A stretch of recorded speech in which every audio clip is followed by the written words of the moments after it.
Hi everyone. ఈరోజు ఆంధ్ర స్టైల్లో కొత్తిమీర పచ్చడి చేస్తాను. మొన్న మార్కెట్కి వెళ్ళినప్పుడు 3 కట్టలు 50 రూపాయలకి ఇచ్చారు. బాగుంది, ఫ్రెష్గా మంచి స్మెల్ కూడా వస్తుంది. ఇవన్నీ పోపు కోసము. సో ఇదైతే కొద్ది రోజులు నిల్వ కూడా ఉంటుంది పచ్చడి. ఆయిల్ హీట్ అయిన తర్వాత పోపు అంతా వేసేసుకోవాలి. అందులో పచ్చిమిర్చి కూడా వేసి వేయించుకొని పక్కన పెట్టుకోవాలి. అండ్ నెక్స్ట్ కొత్తిమీర అయితే కడిగేసి పెట్టుకుని, ఎందుకంటే ఇసుకుంటుంది కాబట్టి వాటర్ అంతా పోయిన తర్వాత అదే ఆయిల్లో కొత్తిమీర కూడా వేసి బాగా వేయించుకోవాలి.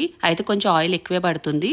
కొత్తిమీర కూడా పక్కన పెట్టుకున్న తర్వాత ఇప్పుడు టమాటాలు, బెల్లము, చింతపండు ఏదైతే ఉందో అవి కూడా ఆయిల్ వేసి బాగా వేయించుకోవాలి.